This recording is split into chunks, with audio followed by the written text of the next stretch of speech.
2 Coríntios, capítulo 4. Tesouros em vasos de barro. Por isso, tendo este ministério, segundo a misericórdia que nos foi feita, não desfalecemos. Antes rejeitamos as coisas que por vergonha se ocultam, não andando com astúcia nem falsificando a palavra de Deus. Assim, nós recomendamos a consciência de todo homem na presença de Deus, pela manifestação da verdade.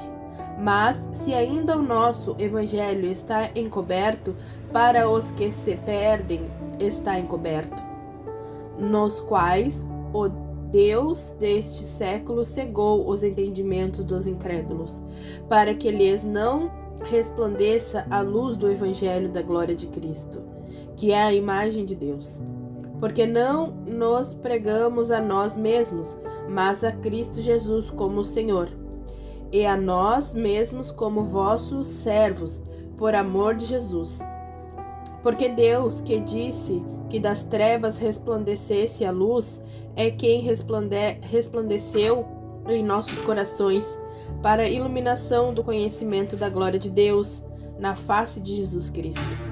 Temos, porém, este tesouro em vasos de barro, para que a excelência do poder seja de Deus e não de nós.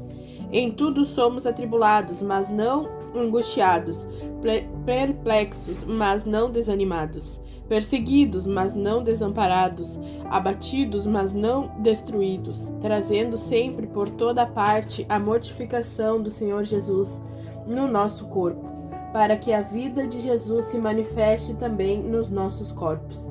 E assim, nós que vivemos, estamos sempre entregues à morte por amor de Jesus, para que a vida de Jesus se manifeste também na nossa carne mortal. De maneira que em nós atua a morte, mas em vós a vida. E temos, portanto, o mesmo espírito de fé, como está escrito: Cri, por isso falei. Nós cremos também, por isso também falamos, sabendo que o que ressuscitou o Senhor Jesus nos ressuscitará também por Jesus e nos apresentará convosco. Porque tudo isto é por amor de vós, para que a graça multiplicada por meio de muitos faça abundar a ação de graças para a glória de Deus. Por isso não desfalecemos, mas ainda que o nosso homem exterior se corrompa, o interior, contudo, se renova de dia em dia. Porque a nossa leve e momentânea tribulação produz para nós um peso eterno de glória muito excelente, não atentando nós nas coisas que se veem, mas nas que se não veem, porque as que se veem são temporais e as que se não veem são eternas. Capítulo 5. Nossa habitação celestial. Porque sabemos que se a nossa casa terrestre deste tabernáculo se desfizer, temos de Deus um edifício, uma casa não feita por mãos, eterna nos céus. E por isso também gememos, desejando ser revestidos da nossa habitação, que é do céu. Se todavia, estando vestidos, não fomos achados nus, porque também nós, os que estamos neste tabernáculo, gememos, carregados, não porque queremos ser despidos, mas revestido, para que o mortal seja absorvido pela vida. Ora, quem para isto mesmo nos preparou foi Deus, o qual nos deu também o penhor do Espírito.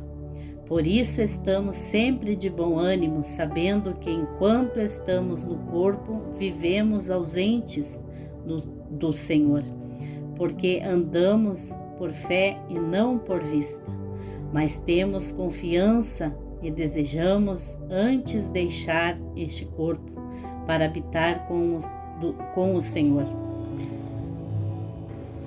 Pois que muito desejamos também ser-lhe agradáveis, quer presentes, quer ausentes, porque todos devemos comparecer ante o tribunal de Cristo, para que cada um receba segundo o que tiver feito por meio do corpo, ou bem ou mal.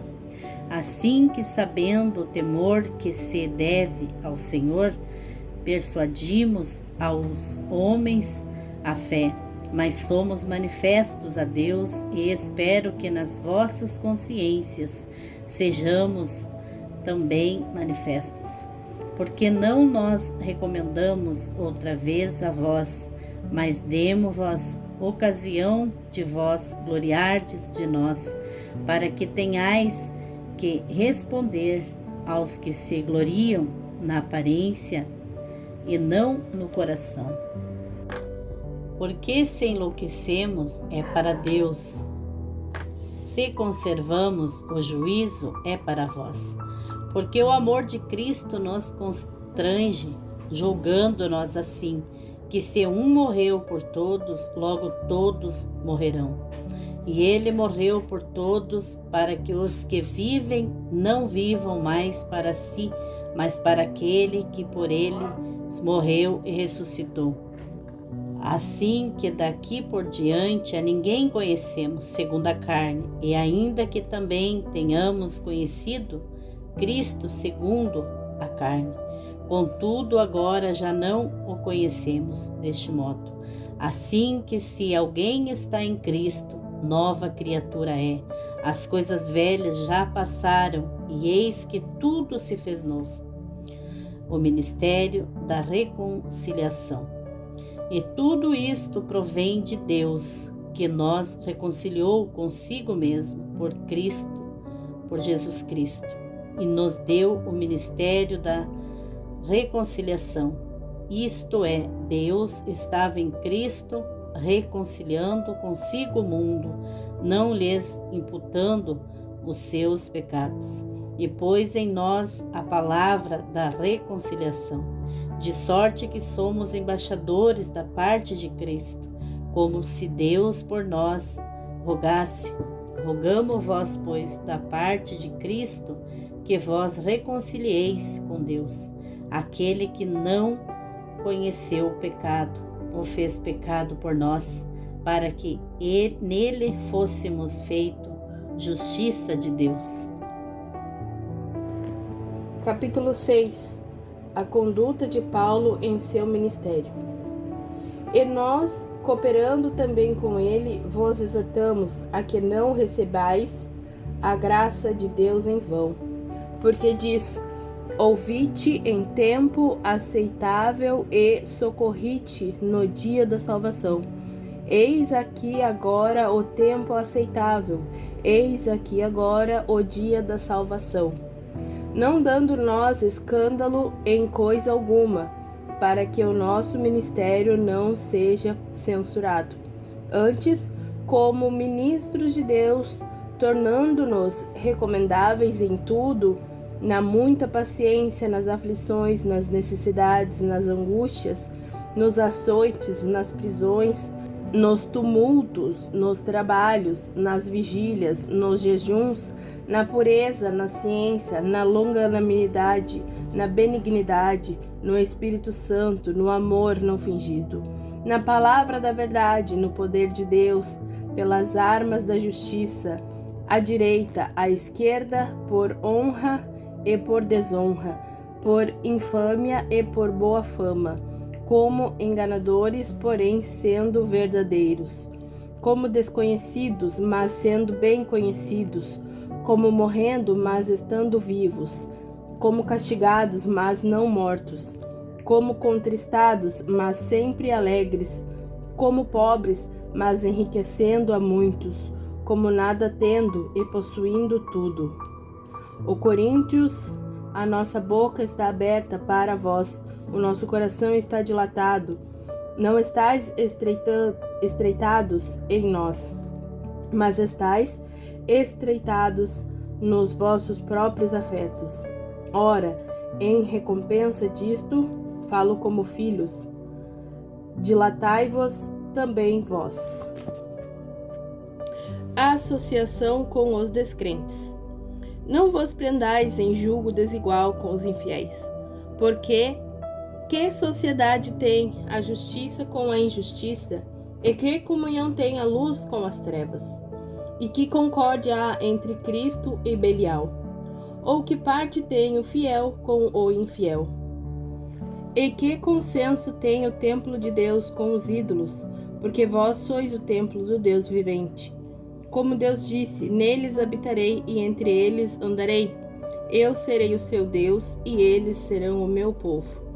Por isso, saí do meio deles e apartai-vos, diz o Senhor. Não toqueis nada imundo, e eu vos receberei. Eu serei para vós pai, e vós sereis para mim filhos e filhas, diz o Senhor Todo-Poderoso. Capítulo 7. Ora, amados, pois que temos tais promessas, purifiquemo-nos de toda a imundícia da carne e do Espírito, aperfeiçoando a santificação no temor de Deus. O arrependimento deles é a alegria de Paulo.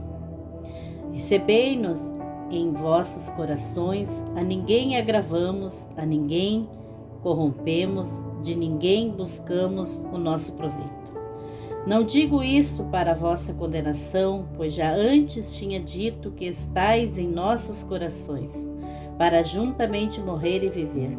Grande é a ousadia da minha fala para convosco, e grande o meu orgulho a respeito de vós. Estou cheio de consolação e transbordo de gozo em todas as nossas tribulações.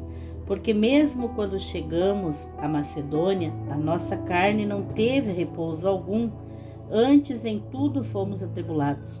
Por fora, combates, temores, por dentro, mas Deus que consola os abatidos, nos consolou com a vinda de Tito, e não somente com a sua vinda, mas também pela consolação com que foi consolado por vós, constando-nos as vossas saudades e os vossos choro, o vosso zelo por mim, de maneira que muito me regozijei.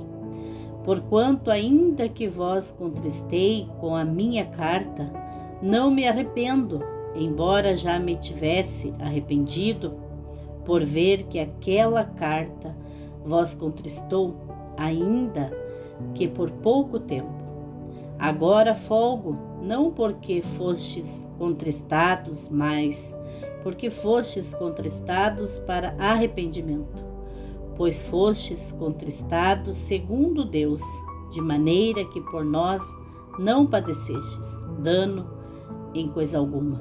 Porque a tristeza, segundo Deus, opera arrependimento para a salvação, da qual ninguém se arrepende, mas a tristeza do mundo produz a morte.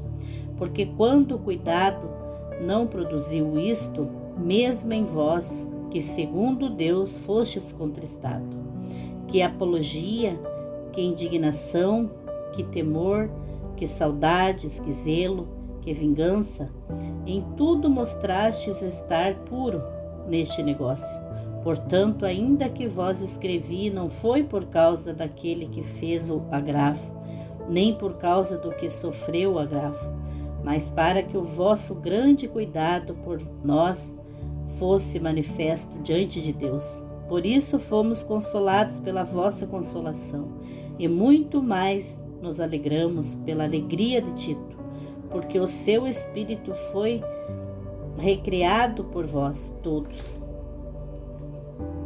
Porque se em alguma coisa me gloriei de vós para com ele, não fiquei envergonhado, mas como vós dissemos tudo com verdade, também a vossa glória para com Tito se achou verdadeira, e o seu entranhável afeto para convosco é mais abundante, lembrando-se da obediência de vós todos e de como o recebestes com temor e tremor.